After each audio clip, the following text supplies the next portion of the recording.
Hai teman-teman, di video kali ini kita akan membahas tentang larutan penyangga dalam kehidupan sehari-hari. Teman-teman, larutan penyangga yang akan kita bahas kali ini yaitu larutan penyangga dalam darah dan larutan penyangga dalam air liur. Larutan penyangga dalam darah adalah suatu zat yang dapat mempertahankan pH ketika ditambah sedikit asam, basa, atau ketika diencerkan. Larutan penyangga dalam darah terdiri dari 3 macam, yaitu larutan penyangga karbonat, larutan penyangga hemoglobin, dan larutan penyangga fosfat. Di dalam darah terdapat sistem penyangga karbonat atau H2CO3 dan HCO3- yang berfungsi menjaga pH dalam darah manusia agar tetap normal. Sebab apabila pH darah kita terlalu rendah, maka dapat menyebabkan suatu penyakit yang disebut asidosis.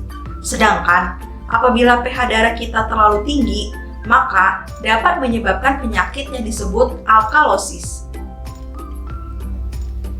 Di dalam darah juga terdapat larutan penyangga fosfat yang berfungsi mengontrol dan mengatur pH darah agar tetap stabil. Sementara larutan penyangga hemoglobin berperan dalam proses pengikatan oksigen oleh darah. Darah bekerja baik pada pH antara 7,3 sampai 7,4 sehingga dalam darah larutan penyangga sangat penting untuk mempertahankan pH. Larutan penyangga dalam air liur manusia. Air liur selain berfungsi untuk menjaga kelembapan mulut, ternyata berperan sebagai larutan penyangga. Emel gigi yang rusak dapat menyebabkan kuman masuk ke dalam gigi.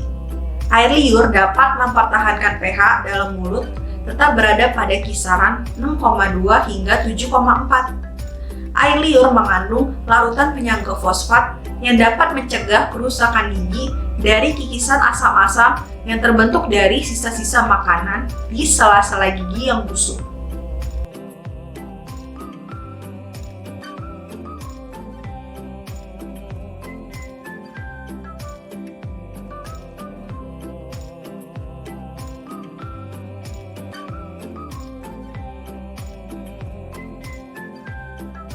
Sekian video materi kali ini.